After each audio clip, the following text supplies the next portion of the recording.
మహిళలు అన్ని వర్గాల వాళ్ళ జీవితాలు కూడా తలక్రిందులు అయిపోయాయి అధ్యక్ష. ఈ 9 నెలల పాలనలో తలక్రిందులు అయిపోయాయి అధ్యక్ష. కాంట్రవర్సీకి వెళ్ళకండి. ఈ ప్రభుత్వం మాత్రం గతంలో గవర్నర్ గారి ప్రసంగంలో చెప్పారు అధ్యక్ష, గతంలో విధ్వంసం జరిగింది, ఇప్పుడు మేము సుపరిపాలన అందిస్తున్నాము అని చెప్పారు అధ్యక్ష. అసలు సుపరిపాలన అంటే ఏంటి అధ్యక్ష నేను అడుగుతున్నాను అధ్యక్ష. అంటే సూపర్ 6 పథకాలు ఎగ్గొట్టడం సుపరిపాలన నేను అడుగుతున్నాను అధ్యక్ష. చరిత్రలో ఎప్పుడూ లేనట్టుగా 9 నెలల్లో 1,00,000 కోట్ల పైగా అప్పులు చేయడం సుపరిపాలన నేను అడుగుతున్నాను అధ్యక్ష.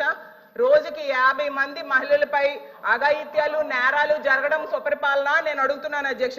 అలాగే బెల్ షాప్స్ ద్వారా మద్యం ఏరులై పారడం సుపరిపాలన నేను అడుగుతున్నాను అధ్యక్ష. అలాగే మెగా డిఎస్సిపై తొలి సంతకం పెట్టి 9 నెలలైనా కూడా అది పూర్తి చేయకపోవడం సుపరిపాలన నేను అడుగుతున్నాను అధ్యక్ష. అలాగే ఉద్యోగులకు డిఏ పిఆర్సి ఐఆర్ ఇవ్వకపోవడం సుపరిపాలన నేను అడుగుతున్నాను అధ్యక్ష. రైతులకు గిట్టుబాటు ధర ఇవ్వకపోవడం సుపరిపాలన నేను అడుగుతున్నాను అధ్యక్ష. 83 లక్షల మంది విద్యార్థులకు అమ్మఒడి, అలాగే వీళ్ళు చెప్పిన తల్లికి వందనం ఎగనామం పెట్టడం సుపరిపాలన నేను అడుగుతున్నాను అధ్యక్ష. ఈ రాష్ట్ర ప్రజలకు రైతులు 53 లక్షల మంది ఉన్నారు అధ్యక్ష, వాళ్ళకి రైతు భరోసా ఎగ్గొట్టడం సుపరిపాలన నేను అడుగుతున్నాను అధ్యక్ష. ఈ రాష్ట్ర ప్రజలపై 15,000 కోట్ల విద్యుత్ భారం వేశారు అధ్యక్ష, అది సుపరిపాలన నేను అడుగుతున్నాను అధ్యక్ష. 13,000 కోట్ల విద్యుత్ ఛార్జీలు భారం వేశారు అధ్యక్ష, అది సుపరిపాలన నేను అడుగుతున్నాను అధ్యక్ష. అలాగే 60% నిత్యావసర సరుకులు ధరలు పెరిగాయి అధ్యక్ష ఈ 9 నెలల్లో, దాన్ని సుపరిపాలన అంటారా నేను అడుగుతున్నాను అధ్యక్ష. అలాగే మహిళలు సగం మంది ఉన్నాం అధ్యక్ష, మహిళలకు ఇచ్చిన హామీలు ఏ ఒక్కటి కూడా అమలు చేయకపోవడం సుపరిపాలన నేను అడుగుతున్నాను అధ్యక్ష. ప్రత్యేక హోదా సాధించే అవకాశం ఉండి కూడా సాధించకపోవడం సుపరిపాలన నేను అడుగుతున్నాను అధ్యక్ష. పోలవరం ప్రాజెక్టు విషయంలో ఎత్తు తగ్గించడానికి కేంద్రం దగ్గర రాజీ పడడం సుపరిపాలన నేను అడుగుతున్నాను అధ్యక్ష. ఎంత దారుణంగా ప్రజలను ఇబ్బందులు పెట్టి మోసం చేస్తూ తమ పరిపాలన సుపరిపాలన అని చెప్పుకోవడం ఎంతవరకు సమంజసమని ఫైనల్ గా నేను అడుగుతున్నాను అధ్యక్ష. అలాగే ఉద్యోగాల కోసం గవర్నర్ గారు చెప్పారు అధ్యక్ష, 9 నెలల్లో 4 లక్షల మంది యువతకు ఉద్యోగాలు ఇచ్చేసామని చెప్పారు అధ్యక్ష. ఎందుకంటే కల్పించబడినవి అన్నారు, అసలు ఏ శాఖలో కల్పించారు, ఏ కంపెనీల్లో ఇచ్చారు, ఎక్కడ ఇచ్చారో తెలియజేయాల్సిందిగా అడుగుతున్నాను అధ్యక్ష. ఎందుకంటే పరిశ్రమలు గ్రౌండ్ అవ్వకుండానే ఉద్యోగాలు ఇచ్చేశారని ఎలా చెప్తారు అధ్యక్ష? 4 లక్షలు కాదు అధ్యక్ష, 9 నెలల్లో 4 ఉద్యోగాలు కూడా ఇవ్వలేదు అధ్యక్ష. గతంలో జగన్మోహన్ రెడ్డి గారు ముఖ్యమంత్రిగా ఉండేటప్పుడు కేవలం 6 నెలల్లో 1,25,000 ఉద్యోగాలు ఇవ్వడం జరిగింది అధ్యక్ష. అసలు చంద్రబాబు నాయుడు గారు అధికారంలోకి వచ్చాక తొలి సంతకం డిఎస్సి మెగా డిఎస్సి మీద పెట్టారు అధ్యక్ష. 6 నెలల్లో మెగా డిఎస్సి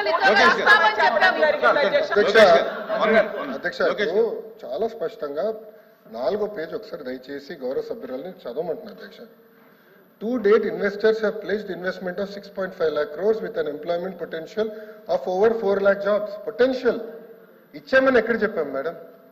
మేము ఇచ్చామని చెప్పలేదు మేడం, ఇక్కడ పొటెన్షియల్ అని చెప్తున్నారు. ఎందుకు మీరు తప్పు రాసి చెప్తున్నారు అధ్యక్ష?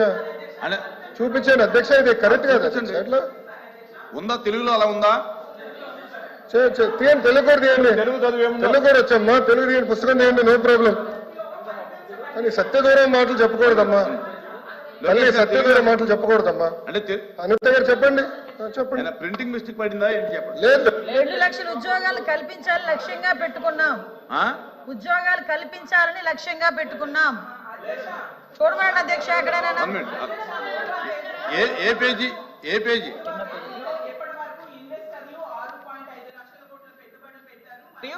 4 లక్షల మందికి ఉపాధి అవకాశాలు కల్పించబడినది స్పష్టంగా రాసుంది అధ్యక్ష. నేను అదే చెప్పాను అధ్యక్ష. నేను కంటిన్యూ చేస్తాను అధ్యక్ష. అలాగే చంద్రబాబు నాయుడు గారు మళ్ళీ చెప్తున్నాను, ప్రభుత్వం చాలా స్పష్టంగా చెప్పనండి నేను చదువుతున్నాను మేడం, ఇది గవర్నర్ ప్రసంగమే మేడం. Page number 4. గురుగారు దళితులపైన ఎవరు దాడి చేశారు అందరూ తెలుసండి. కూర్చోండి స్వామి, కూర్చోండి. కోర్టుకెళ్ళారు మీరు, కూర్చోండి. సార్, మాటలు పెద్ద చెప్పాల్సిన అవసరం లేదు ఇక్కడ. మీకు సంబంధం లేని సబ్జెక్ట్ ఇది, మేడం గారితో నేను మాట్లాడుతున్నా, నేను మేడం గారితో చర్చిస్తున్నా. దళితుల పైన మీరు దాడి చేసి దళితులు గుండు కొట్టించిన వ్యక్తి మీరు. మీరు మారుతారా మీరు మారుతారా మీరు మారుతారు అధ్యక్ష మీరు ఎట్లా మారుతారు ప్లీజ్ దయచేసి కూర్చోండి. చాలా స్పష్టంగా చెప్తున్నా ఎందుకు మారుతారు ప్లీజ్ మీరు మాట్లాడేది మీరు ఒక ఎత్తు ఇంకొక ఆయనేమో డైరెక్ట్ గా సవాన్ని డోర్ డెలివరీ చేశాడు ప్లీజ్ అలాంటి వాళ్ళు కౌన్సిల్ ఉన్నారు విమూర్తి ఇంకో గారు కూర్చోండి. సభ్యుడేమో డోర్ డెలివరీ కూడా చేశారు అవసరం లేదు మాట్లాడేది హలో బ్రదర్ కోర్టుకెళ్ళింది మీరు లోకేష్ గారు ఫ్యాక్ట్ చెప్తున్నా లోకేష్ గారు ఫ్యాక్ట్ చెప్తున్నా ఇక్కడ చాలా లోకేష్ స్పష్టంగా గారు లోకేష్ గారు అధ్యక్ష ఇక్కడ చాలా స్పష్టంగా లోకేష్ గారు ఆ తెలుగు ఇక్కడ చాలా స్పష్టంగా తెలుగు మళ్ళీ చెప్తున్నా అధ్యక్ష అధ్యక్ష నా దగ్గర ఇంగ్లీష్ ఉంది నేను చదువుతున్నాను మళ్ళీ తెలుగు చెప్తున్నా కూడా తెప్పించు. To date investors of place investment అరే ఇంగ్లీష్ మీడియం అని పొద్దు నుంచి ఉదరగొట్టారు ఇంగ్లీష్ మీడియంలో చెప్తున్నారా భయ్ మీ సభ్యుడు లేరు ఇంగ్లీష్ మీడియం గురించి ఉదరగొట్టారు కదా పొద్దున మళ్ళీ ఇంగ్లీష్ మీడియం చదవలేరా అరే పొద్దున ఇంగ్లీష్ మీడియం అన్నారు అరే ఇంగ్లీష్ లో చెప్తే భయపడతారు ఏ భాష చెప్పాలి భయ్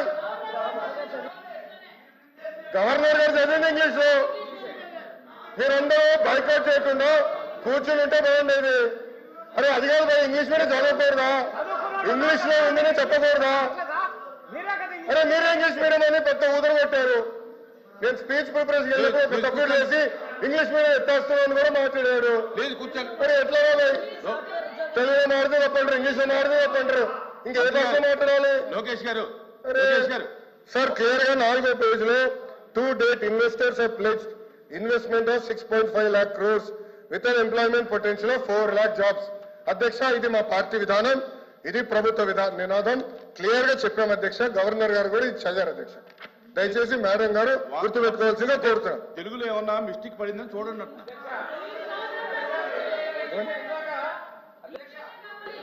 ఇందాక సభ్యులు మాట్లాడి ఇంగ్లీష్ మీడియం తెలుగు మీద కించపరిచారు అధ్యక్ష మీరు ఇంగ్లీష్ మీడియం చదివారు మీనింగ్ కమ్యూనికేట్ అయింది అధ్యక్ష బుక్ లో రీడౌట్ చేసిన తర్వాత మెసేజ్ కమ్యూనికేట్ అయింది అధ్యక్ష మెసేజ్ కమ్యూనికేట్ అయింది వాళ్ళు ఇంగ్లీష్ మీడియం గురించి మాట్లాడారు ఇందులో ఒకవేళ ప్రింటింగ్ మిస్టేక్ ఉంటే ఉండొచ్చు ఆయన క్లియర్ గా చెప్పారు. చెప్పారు కదా అధ్యక్ష గవర్నర్ గారు ఏం చదివారు ఇంగ్లీష్ లో చూడండి గవర్నర్ గారు ఇంగ్లీష్ లో చదివిందని వాళ్ళు ఇంగ్లీష్ అడిగారు కాబట్టి మా మంత్రి గారు ఇంగ్లీష్ లో చెప్పారు ఉద్యోగ కల్పన ధ్యేయంగా ఈ ప్రభుత్వం పనిచేస్తుంది.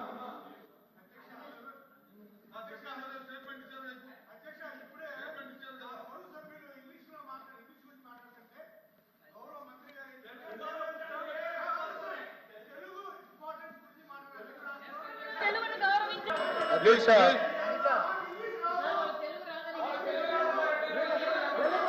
ప్లీజ్ అధ్యక్ష అధ్యక్ష లోకేష్ అధ్యక్ష గారు ఇప్పుడు